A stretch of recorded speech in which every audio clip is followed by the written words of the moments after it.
My father said I ruined Christmas after stealing my savings. He said I ruined Christmas, but he didn't say how he ruined me first. The living room smelled like pine, cinnamon, and something faintly burned, probably the cookies I forgot in the oven when my hands started shaking. The Christmas lights blinked in soft, uneven rhythms, red and gold reflecting off the glass ornaments I'd polished that morning. Everyone else was laughing. Wrapping paper rustled. Someone turned up the volume on the carols playing low in the background. And there I was, sitting on the edge of the couch, holding a mug of cocoa I wasn't drinking, wondering how a single sentence could fracture an entire lifetime. "You didn't have to make a scene," my father whispered, leaning toward me with that familiar tight smile, the one he wore when he wanted to look calm but wasn't. Today of all days. That was when he said it. Quietly. Almost gently. "You ruined Christmas." I remember staring at the small gold cross hanging on the wall above the fireplace, thinking about how many Christmases had passed under that same roof.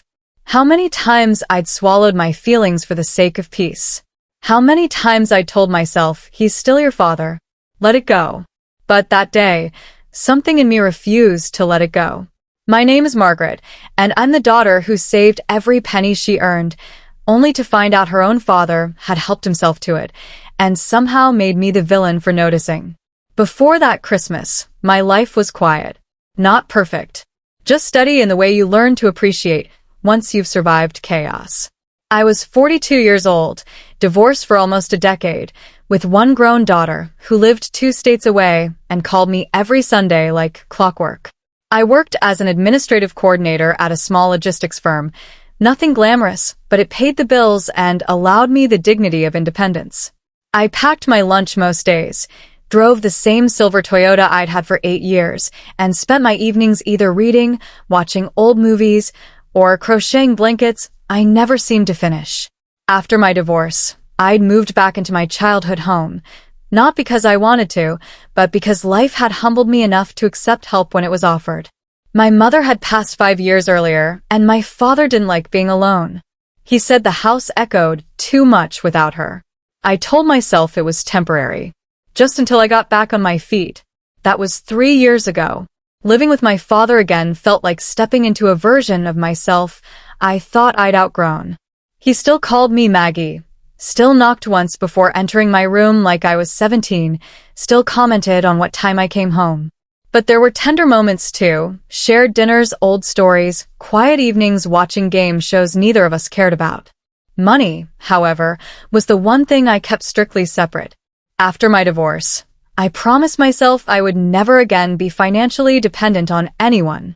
I opened a savings account with a credit union near my job. Every paycheck, I transferred a portion, sometimes small, sometimes larger when I could manage it. That account wasn't for shopping or vacations. It was for security, for my future, for the woman I was still becoming. I never talked about it. Not with friends. Not with my father. It was my silent victory. Or so I thought. Christmas had always been a big deal in our family. Even after my mother died, my father insisted on keeping traditions alive. The same artificial tree. The same mismatched ornaments. The same old record of Nat King Cole that crackled at the edges.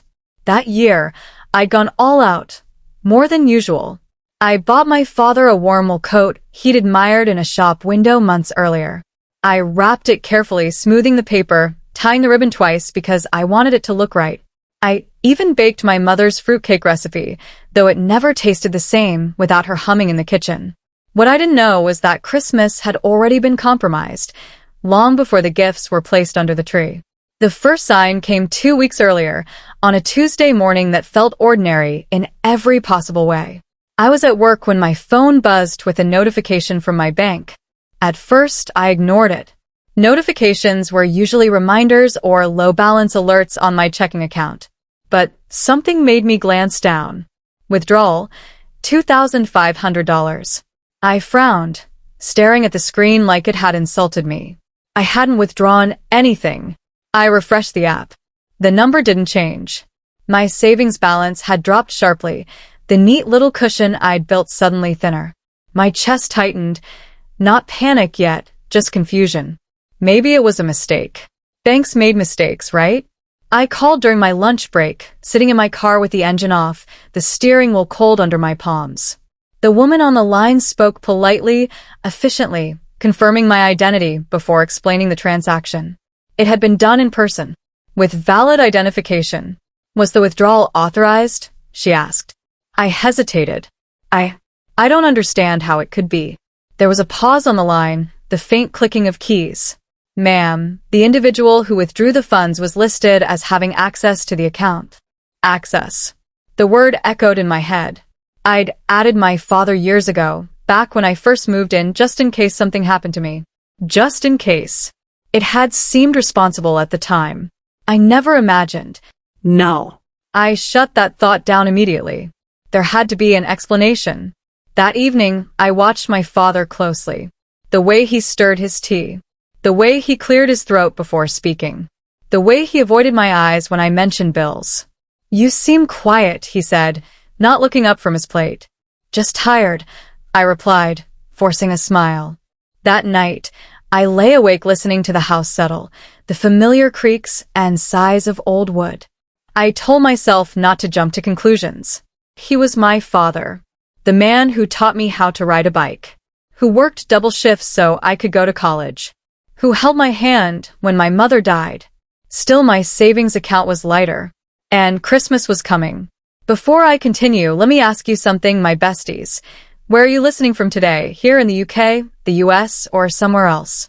And as you listen, I want you to tell me in the comments what you would have done in my place. This is Voice of Mrs. Addison, and this story is not easy to tell, but it's an honest one. Don't forget to subscribe and like the video, because sometimes the clues we need are hidden in stories like this. I didn't confront him then. I waited. I watched. I hoped I was wrong. But hope, I was about to learn, can be a very expensive thing. I carried that question with me for days, the kind that sits heavy in your chest and doesn't let you breathe all the way in. I didn't accuse my father. I didn't even hint. I told myself that grown women don't jump to conclusions, that families deserve grace, that surely there was a reasonable explanation waiting to surface. So I went on with life. Every morning, I woke up at 5:30, padded across the cold hallway, and brewed coffee in the same chipped mug my mother used to favor. The kitchen smelled like toast and old memories. My father sat at the table reading the newspaper, glasses perched low on his nose, humming softly to himself like nothing in the world was amiss. You're up early again, he said one morning, folding the paper. Big day at work, I replied. He nodded, took a sip of his tea, and smiled at me. That smile, steady, familiar, almost convinced me I'd imagined the whole thing. Almost. At work, I tried to focus, but numbers blurred on the screen. I opened my banking app more times than I care to admit, as if staring at the reduced balance would somehow make a change. Each time, the same figure stared back at me. Real. Final. A week later, it happened again. Another alert. Withdrawal. $1,200. This time, my breath caught sharply, like I'd been slapped. I locked myself in the restroom, sitting on the closed toilet lid while the fluorescent lights buzzed overhead. My hands trembled as I called the bank again, my voice lower now, more cautious. Yes, the representative confirmed gently. The withdrawal was made using proper credentials. By who? I asked, though I already knew the answer. She paused, then said his name. My father's name. I ended the call without saying goodbye and sat there until my legs went numb. Anger didn't come right away. What came first was grief, deep and quiet, like something dying slowly inside me. I thought about all the small sacrifices I'd made, the dinners I skipped out on, the clothes I didn't buy, the overtime shifts I took when my body begged for rest. That money wasn't just currency. It was my safety, my proof that I could survive on my own. And my father had taken it without a word. That evening, I stood at the sink washing dishes, the sound of running water too loud in the silence between us. My father sat in the living room watching television, laughing at something that wasn't funny. Dad, I said finally, my voice barely steady. Can I ask you something? He muted the TV. Of course. I dried my hands slowly, buying time. Have you taken any money from my savings account? The air shifted. I felt it before I saw it. He leaned back in his chair, exhaled through his nose, and looked at me like I'd disappointed him. I needed it, he said simply. Just like that. No apology. No hesitation. For what? I asked. For Christmas, he replied. Bills. Gifts. You know how expensive things are these days. I waited for more, for remorse, for an explanation that made sense. Instead, he added, I was going to put it back. When? My voice cracked. Soon, he said, waving a hand. You're not using it anyway. That sentence cut deeper than the theft itself. I stared at him, searching his face for the man I thought I knew. You didn't ask. You're my daughter, he snapped. What's yours is family. Family. That word had been used on me like a shield, like a weapon, like an excuse my whole life. I earned that money, I said quietly. And I raised you, he shot back. Do you know how much I spent on you growing up? There it was. The ledger I never asked for. The bill I never agreed to pay. I walked away before I said something I couldn't take back. My bedroom door clicked shut behind me, and I sat on the edge of the bed, staring at my hands like they belonged to someone else. That night, sleep wouldn't come. I kept replaying the conversation, hearing his voice, calm and justified, as if my savings were a communal jar on a shelf. I felt foolish for trusting him, ashamed for not protecting myself better. But more than anything, I felt betrayed. Over the next few days, his behavior changed, not dramatically, but enough to notice. He started humming louder, spending more time out of the house, bringing home shopping bags he didn't bother to hide. One afternoon, I noticed a brand new watch on his wrist. Gold-toned. Heavy-looking. That's new, I said, trying to keep my tone neutral. He glanced at it. Early Christmas gift. Found a good deal. I nodded, swallowing hard. Christmas was 10 days away. I considered moving my money, but something stopped me. Maybe it was denial. Maybe it was the part of me that still hoped he'd come to his senses. Instead, I changed the account settings, removing his access quietly, without telling him. It felt like locking a door in my own house. The days crept by. Decorations went up. The tree glowed each evening, casting soft shadows on the walls. My father acted as if nothing had happened, whistling while he wrapped gifts, humming carols under his breath. I wrapped my gifts too, my hand steady now, my heart not so much. Christmas Eve arrived with cold air and heavy clouds. We attended church like we always did, sitting in the same pew. He bowed his head during prayer, eyes closed, hands folded. I watched him from the corner of my eye, wondering how someone could look so devout while carrying such dishonesty. That night, as I lay in bed listening to distant sirens and the low hum of the heater, I made a decision. If he thought I'd stay silent for the sake of peace, he didn't know me as well as he thought. Christmas morning would change everything. Christmas morning arrived too quietly. No wind rattling the windows. No distant laughter from neighbors. Just a pale gray light slipping through the curtains, settling on the edges of the room like it didn't want to disturb anything. I lay there for a moment, staring at the ceiling, my heart already awake long before my body followed. I could hear my father moving around in the kitchen, cups clinking, the kettle hissing. He was humming again. The same hymn he always hummed when he felt pleased with himself. I sat up slowly and pressed my feet to the cold floor. For a brief second, I wished my mother were still alive. She would have felt the tension. She always did. She would have said something gentle but firm, something that made people stop and think. Instead, it was just me. When I walked into the kitchen, the smell of coffee and cinnamon rolls filled the air. He'd set the table carefully, even placed the red napkins my mother loved beside each plate. For anyone else, it would have looked like a picture-perfect Christmas morning. "Merry Christmas, Maggie," he said, smiling wide. "Merry Christmas," I replied, matching his smile even though it felt tight on my face. We ate in near silence, the kind that presses against your ears. He talked about the weather, the church service, the neighbors' decorations. I nodded where appropriate, my fork scraping lightly against my plate. After breakfast, we moved into the living room. The tree stood tall in the corner, lights glowing warmly, gifts stacked beneath it like promises waiting to be opened. My father rubbed his hands together, excitement lighting up his eyes. "Shall we?" he asked. We always took turns opening gifts. He insisted on it, said it made the moment last longer. I let him go first. He tore into the wrapping paper with childlike enthusiasm, revealing the wool coat I'd bought him. He held it up, inspecting the stitching, running his hands over the fabric. This is beautiful," he said, his voice softening. "You shouldn't have." "I wanted to," I replied. He slipped it on immediately, admiring himself in the mirror above the fireplace. "Fits perfectly." My chest tightened. Of course it does, I thought. I paid for it. Then it was my turn. He handed me a medium-sized box, wrapped neatly with a silver bow. I thanked him and unwrapped it slowly, deliberately. Inside was a leather wallet, dark brown, well-made. "It's genuine," he said proudly. "Not one of those cheap ones." "It's nice," I said, and I meant it. But something else caught my eye. Tucked inside the wallet was a folded piece of paper. He noticed my hesitation. "What is it?"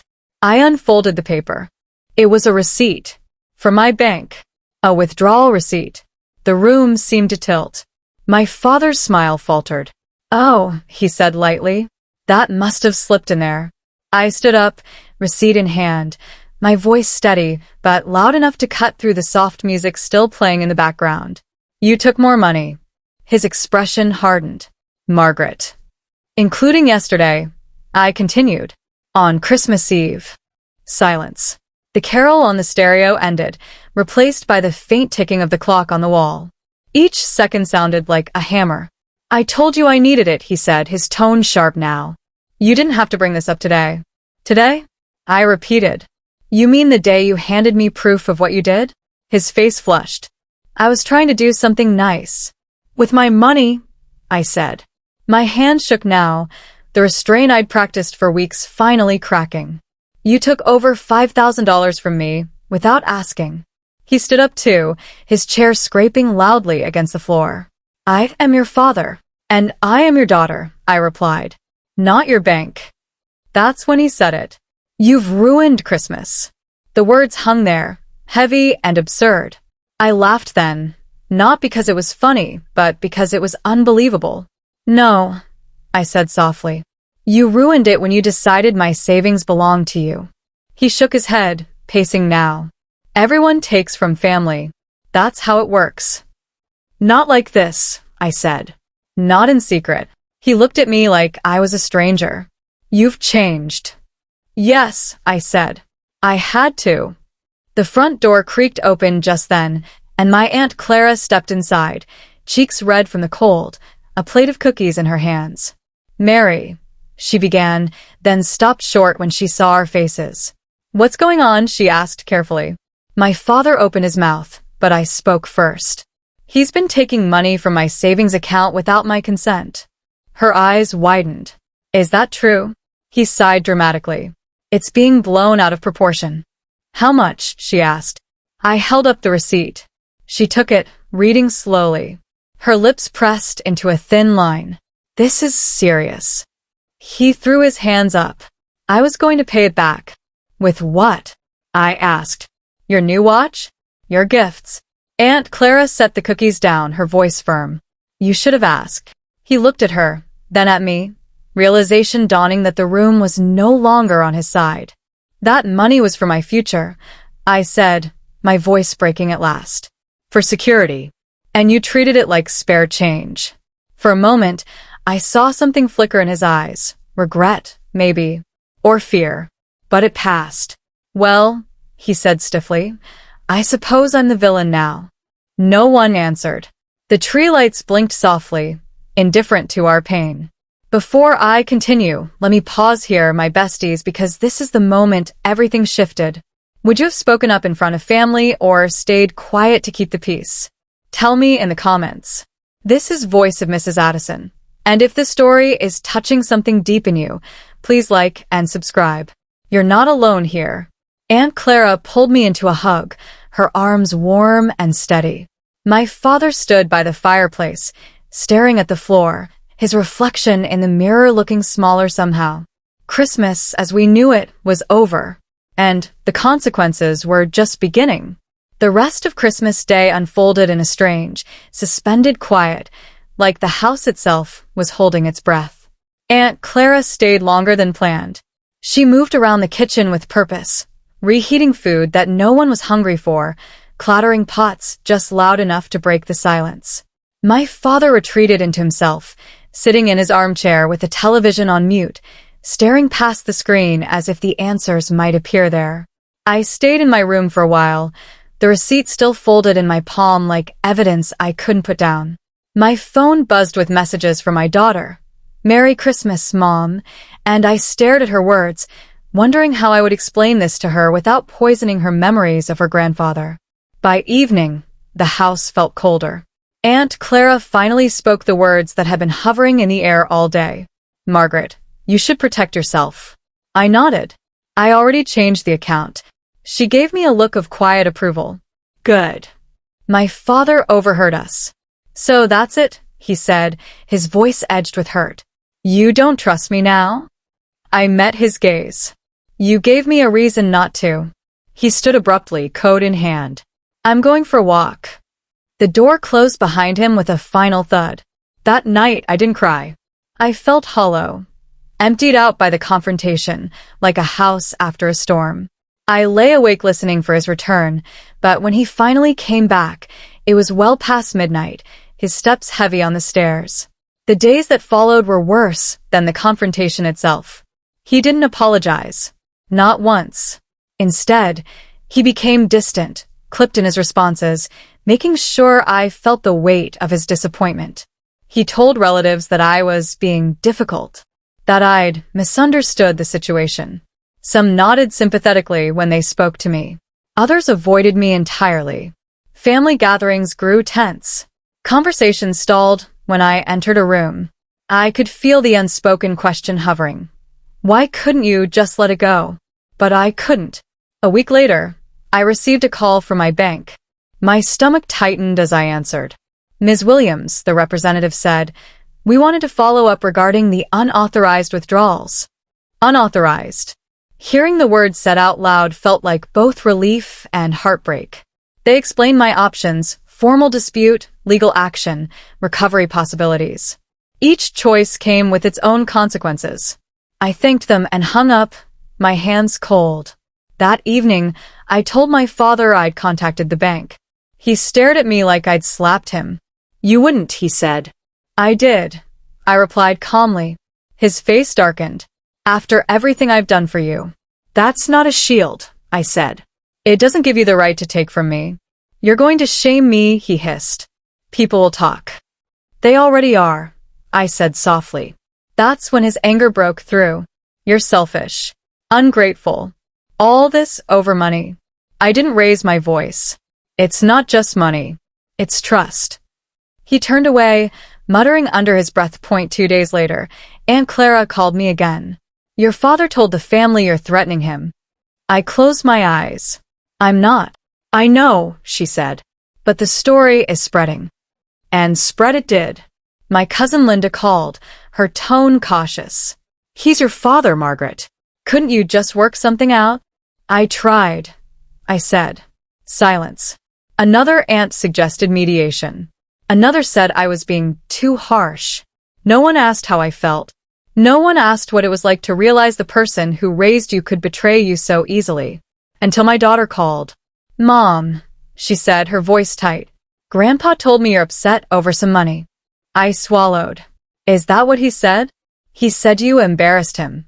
I took a deep breath and told her the truth. Slowly, carefully. When I finished, there was a long pause. "That wasn't okay," she said finally. "I'm proud of you for standing up for yourself."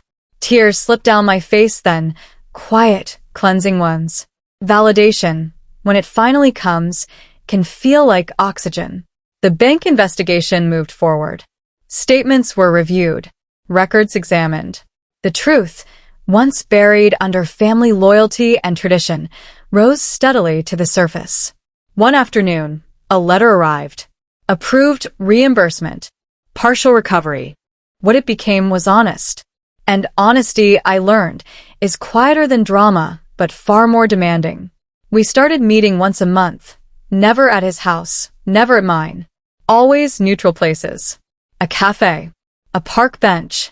Once, a small diner where the coffee tasted burnt and the waitress called everyone Han. Those spaces felt safer, like emotional buffers that reminded us neither of us owned the ground beneath the conversation. At first, we talked around the real things. He told me about his doctor appointments. I told him about work. He asked about my daughter. I asked about the garden. We circled the truth like two people learning how to walk on a healed but tender ankle. Then one afternoon, as we sat in the park watching children chase pigeons, he said something that stopped me cold. I was angry, he said. I turned to him. About what? About needing you, he replied, and hating that I did. The breeze lifted dry leaves around our feet. I stayed quiet, letting him find his way. When your mother died, he continued, staring straight ahead, everything became a reminder of what I couldn't control anymore. My health, my money, my loneliness. And when you moved back in, part of me felt relieved and part of me felt ashamed. I swallowed. That still doesn't explain taking my savings. No, he said. But it explains why I didn't ask. Asking would have meant admitting I wasn't the father I used to be. There it was. Not an excuse, but a confession. I thought if I just took it, he said softly, I could pretend I still had authority, still had power. I let his words settle. You took my security, I said. The same way you felt yours slipping. He nodded slowly. I see that now. For the first time since Christmas, I felt something loosen in my chest. Not forgiveness, not yet, but understanding. And sometimes, understanding is the bridge forgiveness walks across. That night, back in my apartment, I pulled out my budgeting notebook and looked at how far I'd come since leaving. My savings was growing again slowly, carefully. Every dollar felt intentional now. Protected. I also noticed something else. I no longer felt guilty for protecting myself. That guilt had been my shadow for years, whispering that being a good daughter meant self-sacrifice, silence, endurance. But boundaries had taught me something different. Love without limits becomes resentment. Weeks turned into months. My father repaid more of the money when he could. Never all at once. Sometimes with a check. Sometimes with an apology slipped into conversation. I should have trusted you enough to ask, he said once. I should have trusted myself enough to say no sooner, I replied. We were both learning. The next Christmas came quietly. No big family gathering. No crowded living room. Just a simple lunch at a restaurant halfway between our homes. My daughter joined us, her laughter easing the stiffness we still carried. When the bill came, my father reached for it out of habit. I gently placed my hand over his. Let's split it. He looked at me, then nodded. That's fair. That small moment mattered more than any gift exchange. Later that evening, as I drove home under blinking streetlights, I thought about that first Christmas. The accusation. The shame. The way he'd said I ruined everything. But here's the truth I wish I'd known then. Christmas wasn't ruined because I spoke up. It was already broken by silence. Speaking up simply exposed the crack. And exposure is the first step toward repair. Before I close this part, let me lean in for a moment, my besties, because this is where many of us get stuck. Have you ever been made to feel like setting a boundary was an act of betrayal? Tell me in the comments. I read them, and I see you. This is Voice of Mrs. Addison. If this story has stirred something in your heart, please like the video, subscribe to the channel, and share it with someone who needs permission to choose themselves. I didn't lose my father. I found myself. And sometimes that's the bravest ending of all.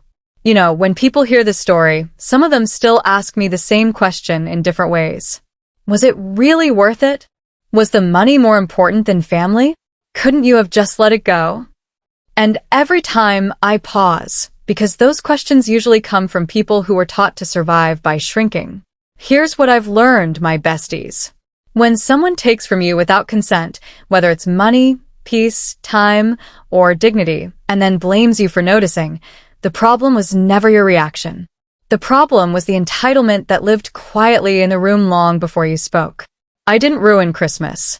I ruined a lie that depended on my silence. And yes, it hurt. Yes, it fractured things.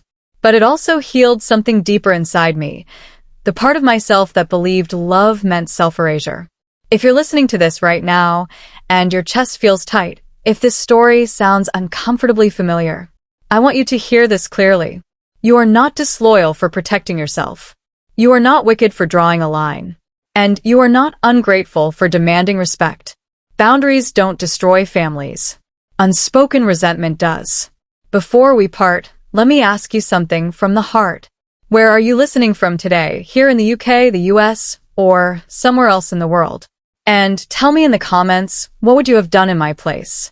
This is Voice of Mrs. Addison, and thank you for sitting with me through this honest, tender, not-so-easy story. If it moved you, please like the video, subscribe to the channel, and share it with someone who needs courage wrapped in calm words. Because sometimes, the bravest thing a woman can do is stop paying the price for other people's comfort.